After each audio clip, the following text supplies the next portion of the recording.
Hello, this is White Birch Tarot and Astrology. I almost forgot my own name there. I'm doing the astrology right now because it's so massive, and then I will do a tarot reading afterward. And honestly, I feel like I'm taking a geometry exam or something. I've been thinking about this for hours, and I finally told myself, you just have to sit down and do this. But I've never seen anything like this before.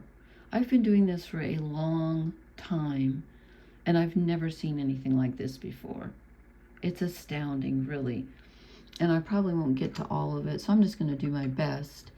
And of course, I'm really doing it mostly for the new moon solar eclipse in Leo, which is happening on August 12th, which is basically now because it's after midnight. And it happens at 1:35 p.m. Eastern time in the U.S., so adjust accordingly. So the moon and the sun are together in Leo, and they are actually conjunct the south node. The nodes of the moon are part of the moon's orbit, and I'm not a professional astrologer, so that's why I don't know the deets about the, stuff like that. But I do know that there's a thing called the true nodes, which is where the moon like goes in and out, it like wobbles in its orbit. So right now it's actually at 29 degrees of Leo, so technically it's barely conjunct this solar eclipse. When I do my readings, I usually use something called the mean or the average. The mean node, which still would put it at, when I wrote it here, it puts it at 0 degrees of Virgo, but technically it's conjunct barely the new moon solar eclipse in Leo. But we have all of this other stuff going on. So I'm going to start by talking about the eclipse. I don't think I can get to everything. I've never, as I said, I've never seen anything like this. I had to look up the mystic rectangle. Never heard of a mystic rectangle. We got it all tonight. So I'll try to keep this brief, but it's a very powerful new moon solar eclipse. And if you know where this falls in your chart, that's especially helpful. But you know what? Even knowing that, I know my chart, I was still like, oh my God, this is just, it's just too much. And I was going to say something else about that. Oh, well, it'll come to me. So, I don't know if you can I think it's in places north of us. We can't see the solar eclipse here, I don't think. But anyway, normally new moons are about new beginnings, and that's true here. But this is a little bit different since it's kind of conjunct the south node. It has a little bit more of an aspect of letting go.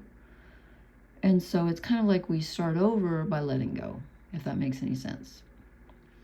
And it's in Leo, so we're kind of letting go a little bit of ego desires, maybe some vanity, the need to be constantly mirrored. Like we don't trust our inner flame. We have to be mirrored to know who we are.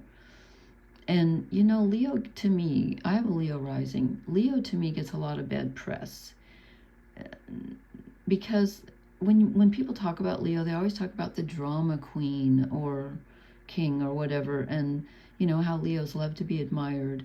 And that is true, but I'll tell you why that's true, in my opinion, is because Leos have an instinctive, they're very connected with the inner child. They have a sort of an instinctive lack of self-confidence. They need that mirroring, not because they're vain, but because they lack the self-confidence without that mirroring. It's like, they're ruled by the sun, so they're shining the sun out, the light out of themselves, but they need someone to reflect it back to them. They're very generous. And yeah, there are some Leos that if they're really in touch with their self-confidence, they can be very dramatic in a good way, I think. And they do like to be admired. But again, I feel like that's not so much ego and vanity. It can be. We all have a dark side. But it can be, they need that. So I just want to throw that in there. And so I think this new moon solar eclipse is a lot about figuring out how to get in touch with our own light. It's sort of blocked from us temporarily with the moon in front of the sun. And you're like, wait, who am I? Where did that go? well, it's still there. The light's still within you. It always has been. But right at the moment, we may not feel like we're being seen. So this whole thing to me is a lot about being seen, being heard, feeling authentic, wanting other people to relate to us in a way that values and sees our authenticity and our truth. That's the main thing to me, and really in all of this. And there's so many power struggles. There's communication. There's desire. Anyway, I'll try to talk about. I can't talk about all of it. I think I counted something like 18 aspects. Or so. It's everybody, not everybody. All the planets, including the nodes, which are points, and Chiron, which is an asteroid, and everything is involved here except Black Moon Lilith. And probably if I did the minor aspects, there's some aspects that are, like sesquiquadrate and quintiles and all these things. They're minor aspects. I didn't even do those because we don't need another aspect. Where we're going, we look at this. So we have this rectangle, which is called a mystic rectangle, which I had honestly never heard of before. Never seen one before in my life. Between Venus in Libra, Pluto in Aquarius, Neptune in Aries, and Mercury is conjunct to Jupiter in Leo. So we have this tremendous desire to speak our truth and to be heard and seen and validated. And then we're being supported here. Now Venus is in an opposition, so it's tricky. But Neptune here is bringing in an element of making our imagination available to us on a very primal level, like our need for boundaries and self-expression. But remember, Neptune is retrograde. I forgot to put the R's on here. Neptune's retrograde, and he's also opposite Venus. So there's a little bit of an issue here with other people, us feeling like we're not being seen clearly. And also we can feel like others are not listening to us. We may feel like we know what's best. Maybe you love someone and you see them doing something that's harmful, and you want to point that out to them, and you feel like they're not listening. That can be very frustrating. And then, but we have support. Venus is getting support from Pluto. So she's getting support from the god of the underworld, the personal subconscious. But it's in Aquarius, which is the collective. So there's a mixture here. There can be some power struggles between the personal and the collective. But overall, this is a good aspect where we're harmonizing with our inner self, our deep treasure, what's buried within us. We're harmonizing with that, and we want to speak it. Venus in Libra wants to speak truth and justice and have everything be fair for everybody. And she's in some really good aspects here. She's in this beautiful trine with Pluto and this mystic rectangle with Mercury and Neptune. But she's also opposite Neptune. So there's idealism, like her illusion of, I want the perfect relationship. I want balance and harmony and everybody getting along. And Neptune is saying, yeah, but what about my what I can imagine for me, and I can imagine myself as the warrior, and and I'm going to do this and I'm going to do that, and I need this, this relationship that honors my independence and my boundaries. And she's like, no, wait, we have to people please. We have to make sure everybody's happy. And Neptune's like, no, so there are some power struggles here. And then we have Pluto in Aquarius opposite Mercury in Leo, and Mercury's conjunct Jupiter here. Mercury is our personal method of communication, saying, listen to me. I'm and especially conjunct Jupiter here in a massive way. He's like, listen to me. I have a lot to say. And it's true and it's real, and this is who I am. But he's opposing Pluto in Aquarius, so it's like the collective truth and the collective subconscious is butting up against us. And it's like the collective is saying, well, it's not about you, it's about us. And there's just so much here. Honestly, I really don't even know where to start, to be honest with you. So we have some conflict here's what I'm going to say. It's like all the planets, and I'm including Chiron the wounded healer, who's an asteroid, and the nodes, everything threw a party, and everybody came except Black Moon Lilith. Apparently she wasn't invited. They're all at a party, and most of them are being really supportive, okay? They're planning, they're communicating. We have Uranus and Gemini with these new ideas coming in, brand new ideas, radical ideas coming out of the blue, like, wanting to communicate them authentically to people. Like, listen to this. I have a new way of thinking about this. I'm going to tell you about it. And it's connecting with our personal mind. It's like, wow, I want to be creatively self-expressive and communicate all these new ideas that I'm getting here. And then being in a trine with Neptune, and the imagination, pipes in, and it's like, wow, this is really flowing. I'm expressing myself. We have mostly fire and air in this chart. The only earth we have is Chiron in Taurus. And Chiron in Taurus is in a positive aspect with Mars, which is our physical body. We have a chance now. We're probably thinking, let me finish my sentence. We have a chance to have some physical healing of our physical body and our energy. Emotional healing heals the body. Physical rest and healing heals the emotions.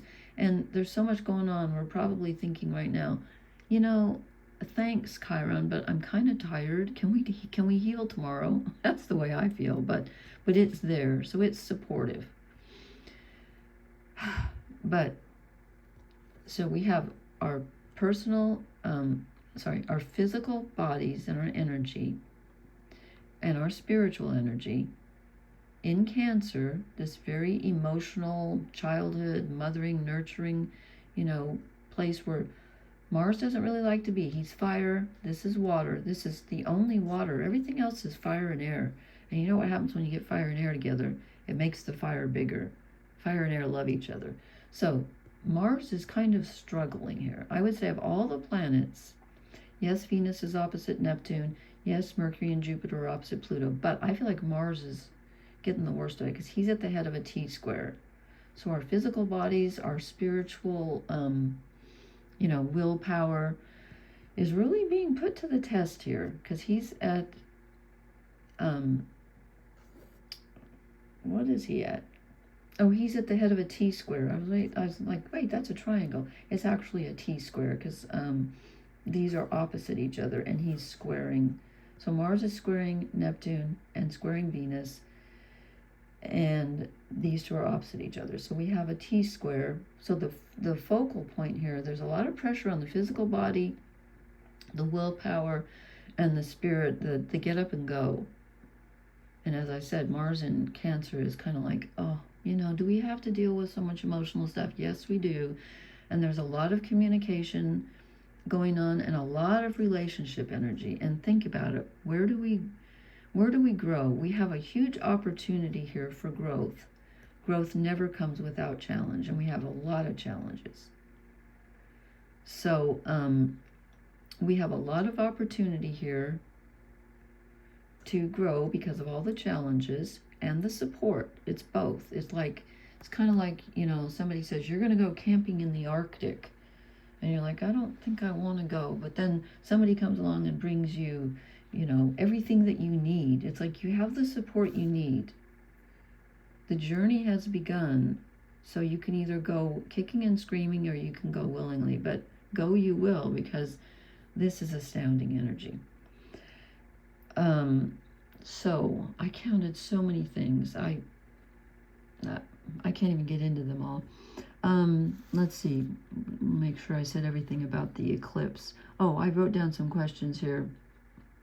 I said because of the Leo Aquarius aspect, the sun and moon are in Leo, and then they're sort of opposite the North Node in Aquarius, which has just moved into Aquarius.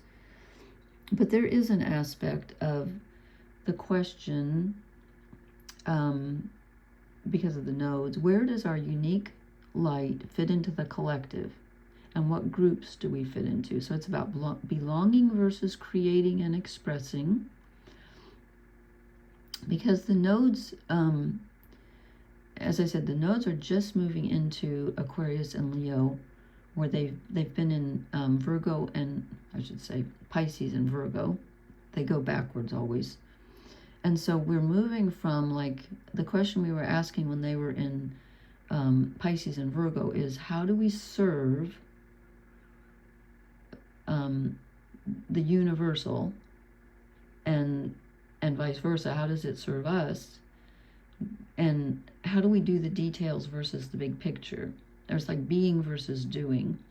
And now we're into Leo, expressing our personal truth, with Aquarius, the collective truth. Yeah, so how do we fit into the group? Let's see, so what haven't I talked about? Probably a lot. So anyway, Mars is being very challenged here, so probably you're going to need some rest. But there's so many good ideas coming in. And let's see, which planet was it? I think it's, yeah, we have the 3 mini grand trines here. Uranus is in all 3 of them. So there's a huge focus on communication, thinking, new ideas, expressing new ideas, getting new information coming in suddenly. And again, see what house, if you know what house you have Gemini in, that's very important. 5 degrees. And if you'll notice, I'm sorry, I can't finish one thought. So Uranus is in all 3 of the mini grand trines. And he's at the apex of this one with Neptune and Mercury conjunct Jupiter in Leo. So it's very creative. It's very self-expressive. And it's very like radical new ideas. So we can contribute to the group, and we can get ideas from the group, and we can integrate that into our own stories. And it's about, this is a lot about telling your story too. And I know some people say, oh, your story's just your story, it's not the truth. But I feel like, well, okay, but if you experienced something a certain way, that kind of is a personal truth for you. And yes, you can grow up and look at it differently, but there's still that echo to me of how you felt it at the time. Even if you were, 4 years old or whatever, that echo is still there. And if it's a wound, do you have to carry it forever? Maybe not. Maybe not. I think you can heal. I know you can heal. But there might be a little scar. I don't know. That's just my thinking. So we have 3 mini grand trines here. Like I said, it's just like a big, huge party. And, some people have maybe gotten a little tipsy and they're fighting. And I also want to point out that with Venus opposite Neptune here, the victim/savior complex can come in, because Venus rushes in Libra. She's got the sword of truth in one hand, the scales in the other, and she's like, I could see the truth, and I'm going to fight for the truth, and I want justice for all. And Neptune, who kind of obscures a lot of things with idealism and imagination. I know I'm not putting down the imagination, I love it, but there can be some illusions with that. Neptune's like, yeah, but I don't, there's not the truth with a capital T. I'm looking through a kaleidoscope. I can see it 50 million different ways. And she's like, no, there's the sword of truth. Look at the tip of my sword. And he's like, no, I feel differently. You gotta respect my imagination. This is who I am. So they're kind of, I was talking about the victim savior, just lost my train of thought. So you can feel like you want to save people, but good luck with that. Yeah, I'm currently going through that myself. You can't. You're just going to wear yourself out. You can dispense your wisdom. Go ahead and dispense the wisdom and then let go, because they ain't going to listen. That's my experience. And again, I feel like there's that feeling with this solar eclipse and some of this other energy where you feel like people just aren't listening. You can feel like the truth, and when Mercury's conjunct Jupiter, there's this expansive thinking, and you can feel like people aren't listening. And also we have a lot of fixed sign energy. Leo is fixed. Aquarius is fixed, which means they can be rather stubborn. Chiron in Taurus, that's okay. Chiron, that's not too terrible. We don't have anything in Scorpio. But when we get a lot of Leo energy, which is where this new moon is, you know, and I admit that, you know, with my Leo rising, I can see where, you know, fixed signs can be stubborn. That's true, but we're also loyal, so there's that. Anyway, what am I leaving out? There's just, honestly, there's so much. I thought, you know, I could do this all night. There's also a, let me count here. Is that true? 30, 60, 90. Yeah, we have a trine, which is positive flowing energy. We have many of them here. Here's the grand trine. I haven't talked about that. I'll talk about that again. Or some more. Sorry, I'm being goofy. Saturn is trining Jupiter in Leo, and kind of just barely Mercury. So we have some good fire energy here between. Saturn is reliability, it's our inner structure. When it's in Aries, it's about our basic identity, who we are at a level that's just, it's just like unshakable. Like this is non-negotiable. This part of me, I can rely on this part of me, and this desire. I know this is true. We need that, and that's connecting with Jupiter and Leo, who can be a bit expansive because he expands everything he touches. So this helps us to be more honest in our expression, in our creative and self-expression. This really gives us a nice anchor. I'm glad this is here because we need this, honestly. We need this because there's not a lot of structure here. There's a lot of fire, as I said, and a lot of air, a lot of hot air being blown around. So just watch for that. You might want to, you know, you might want to just not try to be real bossy in relationships, and if people boss you around, try not to get hurt feelings. Just, you know, it's, again, there's a lot of opportunity for growth, but there are a lot of challenges. And let's see, what was I said? I said I was going to talk about, the grand trine. Venus in Libra, Pluto in Aquarius. So we have cardinal, fixed, and mutable. Uranus in Gemini. Uranus is in a lot of things tonight. So again, this is 3 air signs here. So the communication is flowing between our loved ones, what we value, you know, and the collective, and we're conscious of things perhaps in ourselves and in others that we weren't conscious of before. You can learn like astounding things about people you've known for decades with this kind of energy, and things about yourself.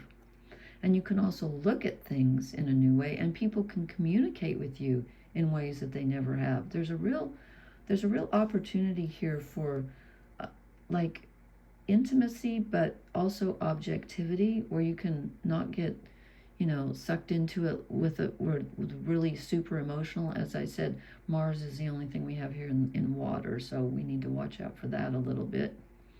Again, you can be kind of tired and feel very emotional, so don't get swamped. Take care of yourself. But a lot of revelations, we'll just call it revelatory. Let me look at my notes and see. I worked on this for hours, and I finally just had to stop. So yeah, quick communication come in, unique viewpoints, progressive outlooks. Venus is wanting justice and balance, and Pluto brings us the unconscious treasure and transformative energy, and where are we unique versus where do we fit in.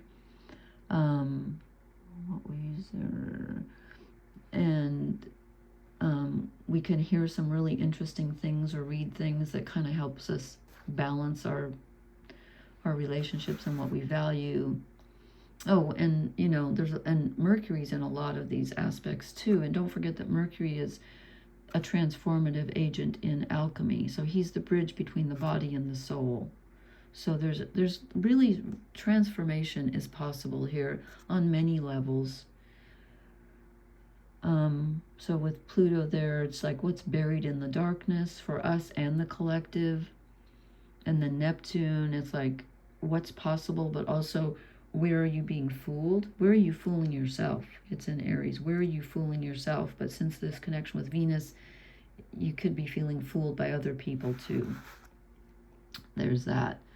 And as I said, Mars is struggling. So what Mars might feel like what he wants and what we deserve in our relationships is kind of, he's in a square with Venus and Neptune. He's at the apex of this T-square, so he can feel a little bent out of joint, like he's not getting what he needs. And anyway, I don't want to make this too long. It's just, it's a lot.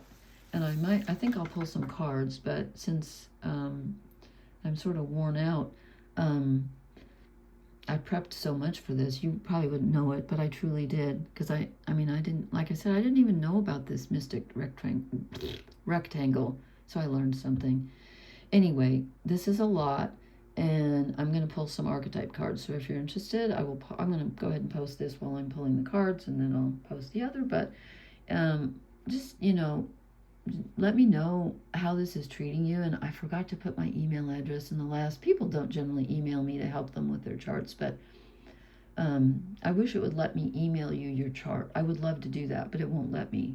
But I could tell you how to get on. It's called astro.com, and maybe I'll do another video. I keep saying that. I will do another video on how to do that, because it's been over a year, I think, since I did one. Anyway, leave me a comment, hit the like, share, and subscribe buttons. Thank you for listening. Good luck with this new moon solar eclipse. It's very powerful. And don't forget that eclipses don't happen in one day, 1 week, 1 month. They can set up for like a whole year. And I want to point out one other thing.